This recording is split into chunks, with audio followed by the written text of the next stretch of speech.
pedals? I have a couple. I really love this Demeter tremulator right here.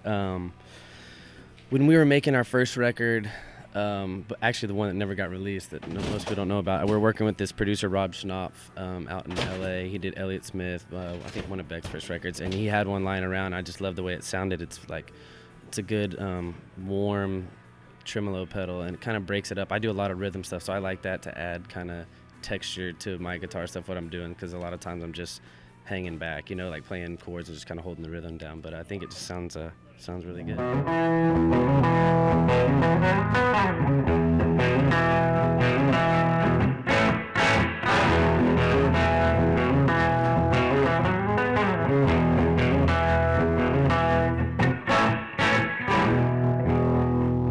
Cool amp my buddy Austin Hooks built for me. He actually grew up with Ricky, our acoustic guitar player in Katy, Texas, and he now makes amps out in LA. I saw he made some for the Dawes guys and Blake Mills, and it was kind of the early stages of, he just makes them out of his garage, but it's kind of the early stages of him doing it. And I was like, dude, I have to have one just before I even heard it, because I knew if those guys were playing it was probably pretty cool. And when I got it, it sounds even cooler than I expected.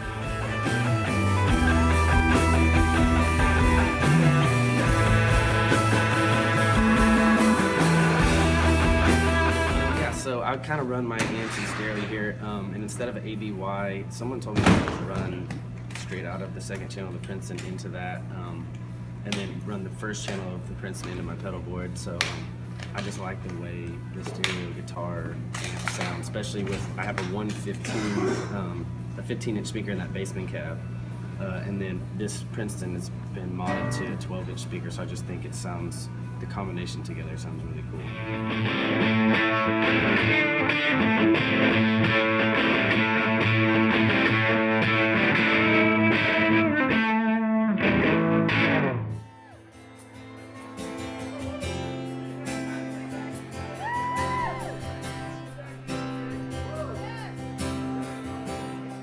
This is I just got this from Gibson. It's a J45, but it's the 1960s kind of reissue, the ebony J45. I've always wanted a J45. Joel has a couple that I love, and I don't know, they sent it to me and I fell in love with it, and it sounds great, plugged in as well as unplugged. So I'm kind of in love with it. It's kind of my number one right now. Do you want to show us what it sounds like? Yeah.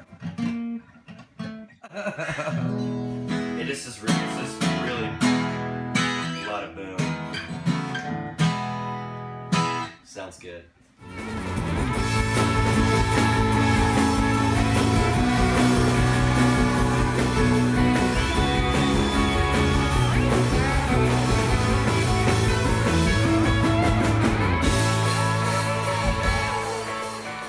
My buddy John Snyder makes these boards.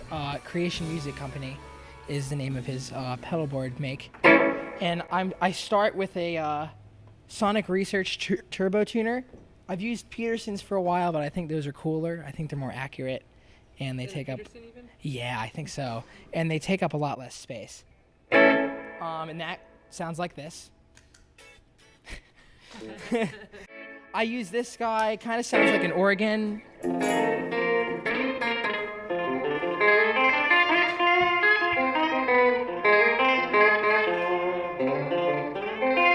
It's cool when we do guitar harmonies and stuff, like this I use as a boost, but it kind of has a more mid boost as opposed to this Wampler DB boost.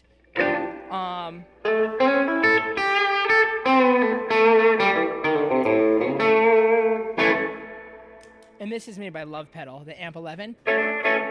Shawn Michaels, a good friend of mine. I wanted a pedal that kind of sounded like a Princeton that was cranked. And that pedal kind of does it.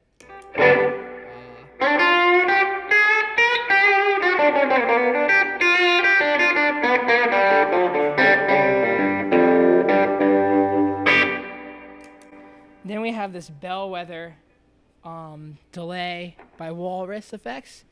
And Colt Westbrook is the make of those. And these are really, it's cool because it's, let me turn this Wampler off. It's cool, man, because I'm a big fan of the old Memory Man delays that have the chorus, where you can modulate the sound of the delay in a really fine and precise way. It's more of like a piece of studio gear. It's very fine. And I use that for longer delays.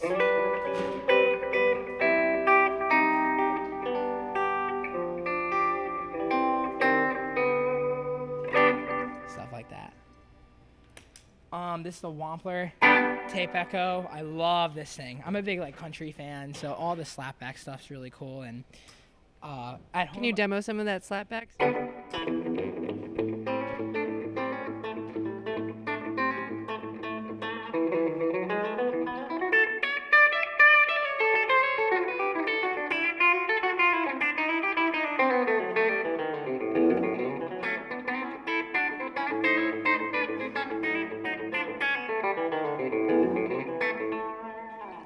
stuff like that. Awesome. Yeah, really cool. What's the big one? This is a crazy pedal, man. This is a tremolo, and then you can do this, and it goes even more fast. And then you can turn on the fuzz.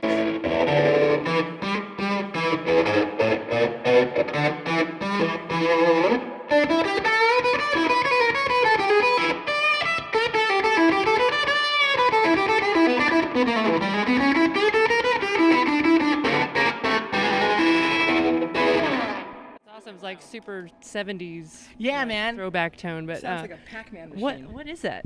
Mayonnaise Effects. Yeah, it's called the Shell Shock. He lives in New Jersey, I think.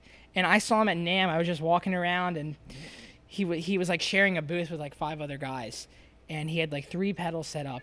And I plugged into this thing, and it's really cool because it's like an interesting sounding fuzz. And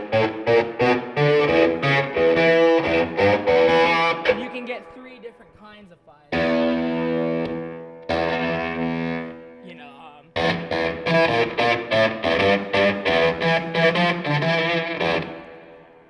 or 2 kinds, sorry.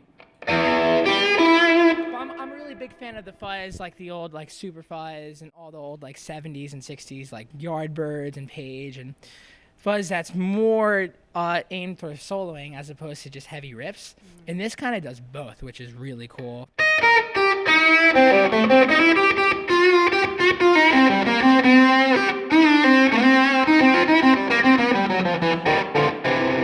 Which is rad. Chase Bliss Warp Vinyl, amazing pedal. Simply just crazy pedal, man. It's all analog, which I'm a huge fan of. Just for like the simple concept of everything that he's doing is unbelievable. It emulates the sound of like what a Warp Vinyl would be. And it's very precise. It allows you to go very deep into it if you want to. But if you're more simple like me with wanting to just find something setting-wise and kind of leave it there, it also does that job really well. And I'm a big fan of like the Mike Campbell, like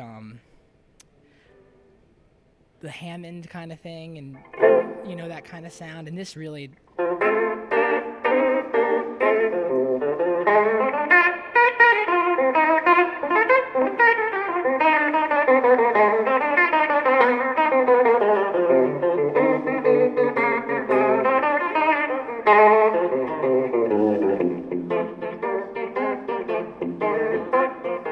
You know? Can we hear what it sounds like if it's like out of control? Out of super control. wild. Yeah, so you just turn it. I do this at home all the time.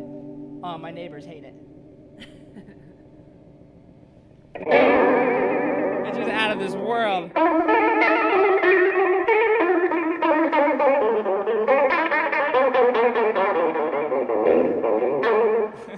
Sounds like the guitar is like very frustrated. Then we have the amazing color box. I mean, I leave that pedal all the time. It's always on when I'm playing my telly. It does have a bit of buzz because these are the single coil.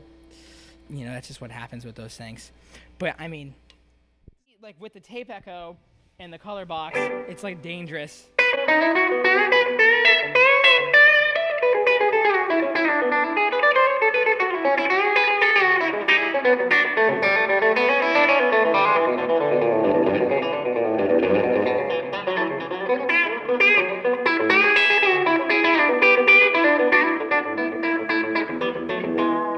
just so cool. And then I have this guy, which is also another Wampler product. And it's cool because it serves as a buffer, which I need.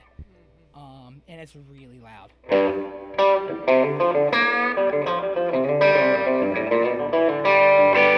then off.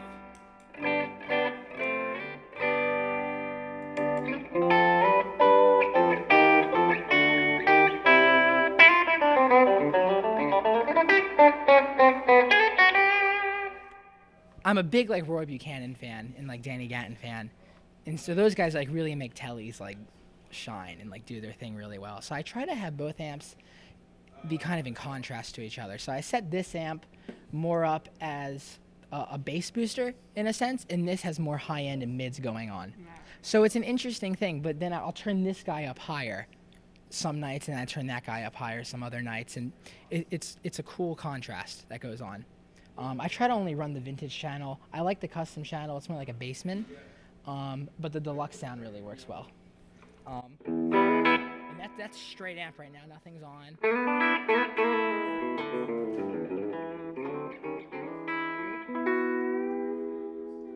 Which is nice. It's nice and clean.